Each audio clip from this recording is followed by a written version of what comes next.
Halo rekan-rekan dan teman-teman semuanya. Assalamualaikum warahmatullahi wabarakatuh. Selamat datang di channel YouTube saya. Sebelum saya memulai, saya ingin memperkenalkan diri terlebih dahulu. Saya Maulana Dermawan, mahasiswa Universitas Maliku Saleh dengan program studi Sistem Informasi. Untuk rekan-rekan dan teman-teman semua, jangan lupa support channel saya dengan cara like dan subscribe semua video yang sudah saya posting. Baiklah, saya akan memulainya. Terima kasih.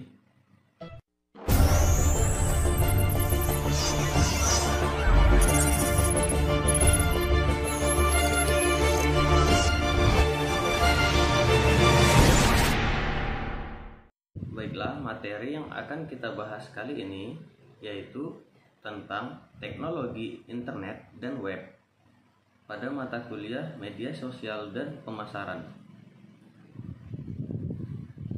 Yang pertama kali akan kita bahas yaitu definisi dari internet, intranet, dan extranet. Internet merupakan jaringan terluas dalam sistem teknologi informasi yang memungkinkan perangkat di seluruh dunia untuk saling terhubung. Jaringan internet dapat diakses publik yang mengirimkan data menggunakan standar protokol internet atau IP.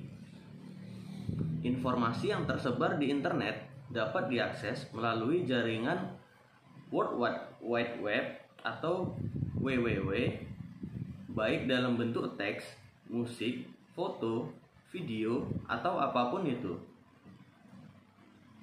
Yang selanjutnya yaitu ada intranet. Intranet adalah jaringan teknologi informasi yang lebih sempit dan private dibandingkan dengan internet. Intranet memungkinkan untuk menciptakan ruang kerja digital perusahaan yang memusatkan setiap orang, dokumen, alat, percakapan, dan proyek di dalam sebuah perusahaan. Yang ketiga yaitu ada extranet. Extranet adalah intranet yang dapat diakses oleh beberapa orang dari luar perusahaan atau mungkin dibagikan oleh lebih dari satu organisasi.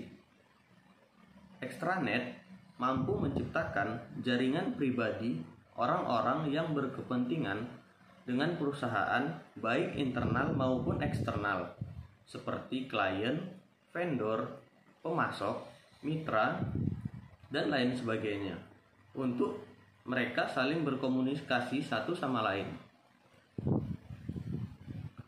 Selanjutnya kita akan membahas arsitek dasar internet. Arsitektur jaringan. Definisi dari arsitektur jaringan merupakan rancangan arus komunikasi yang diterapkan pada media elektronik. Arsitektur jaringan ini juga merupakan lapisan atau himpunan layer yang memiliki tujuan untuk memberikan layanan pada layer di atasnya. Terdapat jenis-jenis dari arsitektur jaringan, yaitu yang pertama ada WAN atau Wide Area Network. WAN sendiri merupakan jaringan yang lebih luas dibanding dengan MAN dan LAN. MAN yaitu tadi Metropolitan Area Network dan LAN Local Area Network.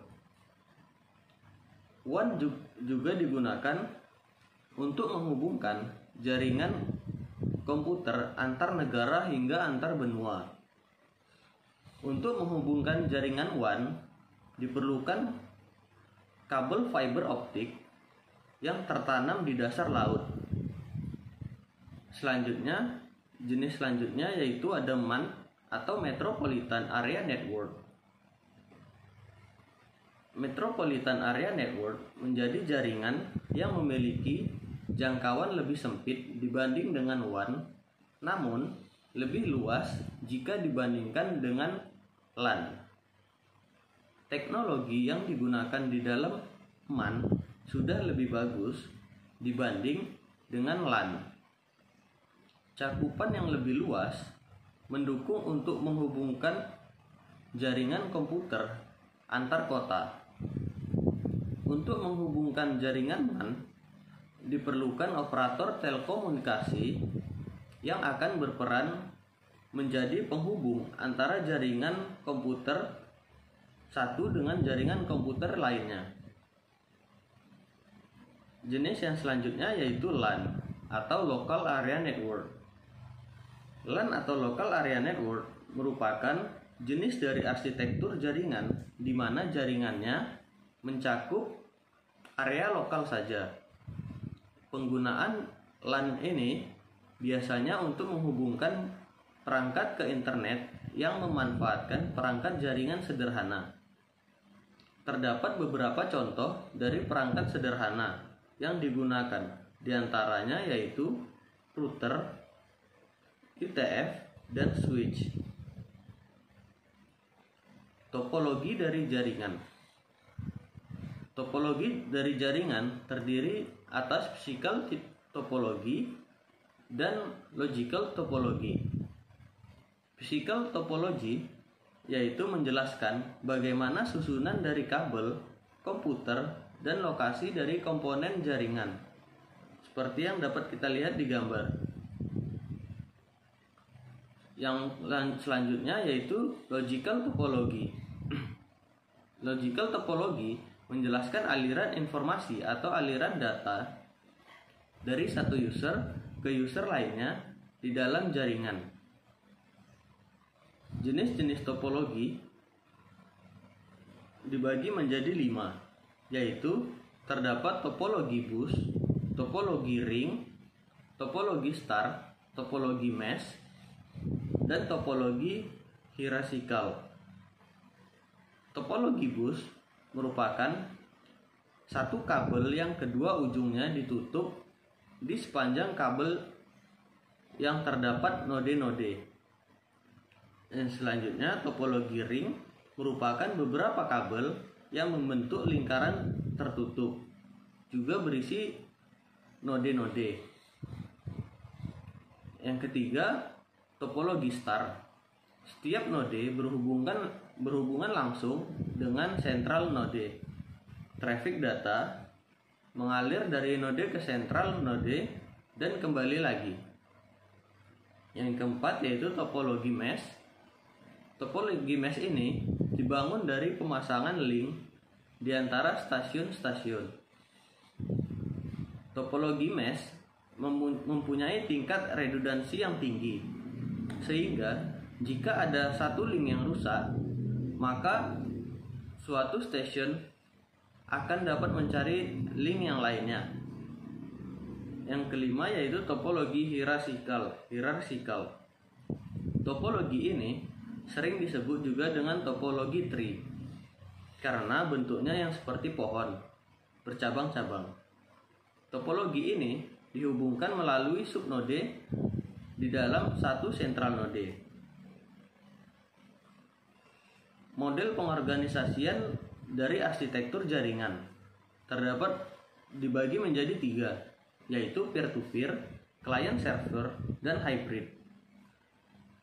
Peer-to-peer adalah jaringan komputer di mana setiap host dapat menjadi server dan juga menjadi klien secara bersamaan, karena kedudukan komputer masing-masing sama. Yang kedua yaitu client-server.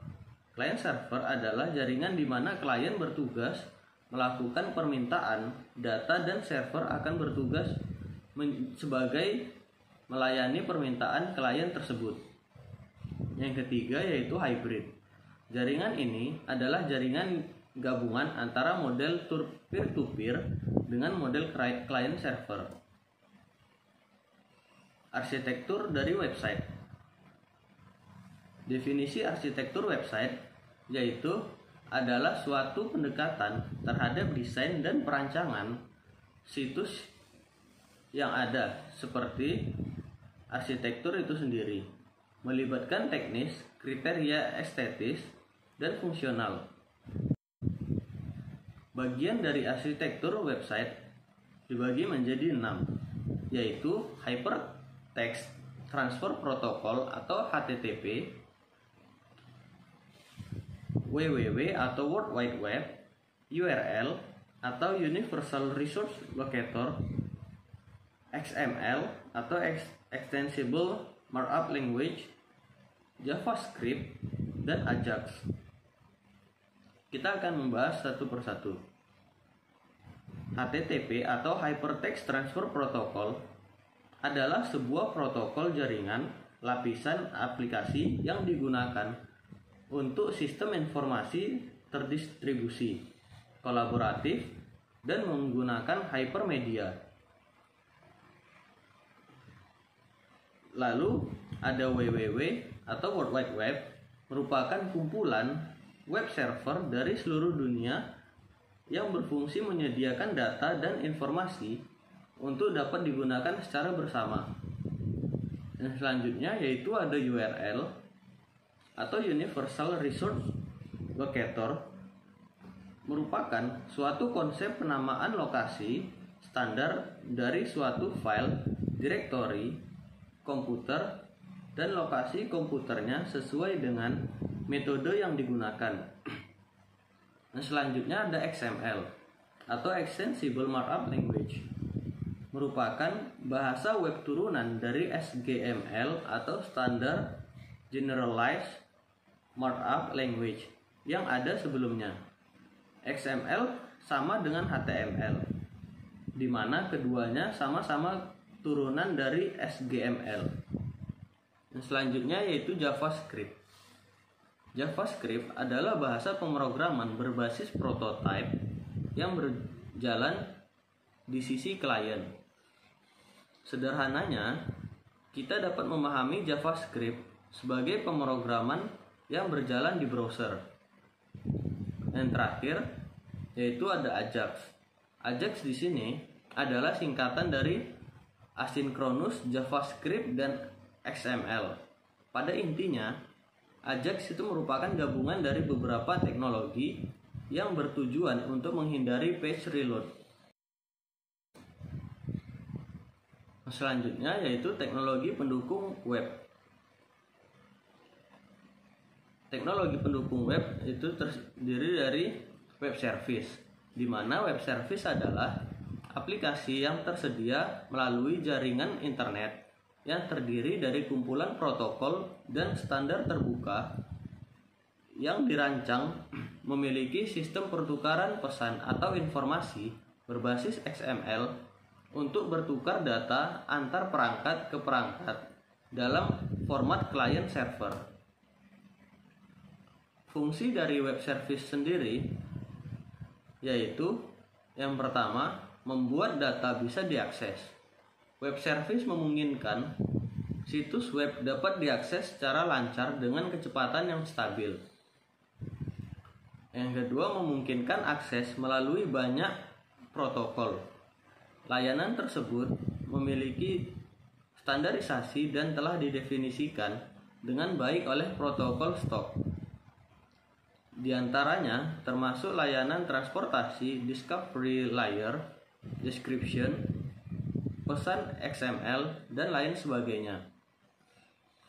Selanjutnya, interaksi antara sistem, format, dan bahasa.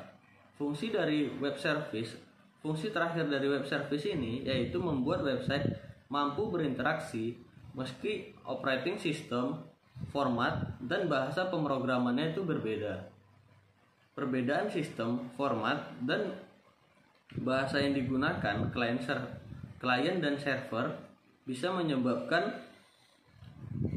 tidak terbaca secara benar.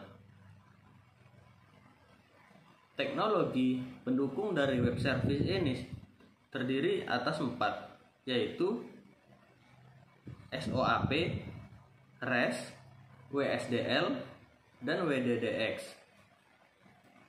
Simple Object Access Protocol atau SOAP adalah protokol yang berguna dalam proses pertukaran data antara aplikasi secara terstruktur menggunakan XML. Pertukaran data digunakan dengan metode Remote Procedure Call atau RPC antara klien dan server. Selanjutnya ada REST atau Representational State Transfer, merupakan sebuah sistem arsitektur yang sudah terstandarisasi antar sistem perangkat komputer. REST memastikan transfer data antar sistem dilakukan secara lancar. Yang ketiga yaitu WSDL atau Web Service Definition Language atau WSDL ini merupakan sebuah dokumen dengan format XML yang termasuk di dalamnya dalam lingkup Service Description. Fungsi utama dari WSDL yaitu untuk mendeskripsikan isi sebuah website kepada klien. Yang terakhir yaitu ada WDDX atau Web Distributed Data Exchange, merupakan sebuah teknologi pendukung web service yang memungkinkan pertukaran data antara aplikasi berbasis website. Aplikasi web pada e-commerce dapat kita lihat contohnya yaitu pada website Shopee, Bukupedia, dan Tokopedia. Baiklah, saya rasa cukup yang dapat saya sampaikan kali pada materi ini. Lebih dan kurang saya mohon maaf.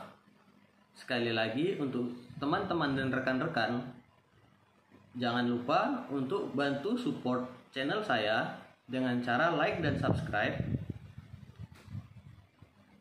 untuk channel ini agar channel ini dapat berkembang dengan baik. Baiklah, terima kasih. Assalamualaikum warahmatullahi wabarakatuh. Sampai jumpa lagi. Dadah.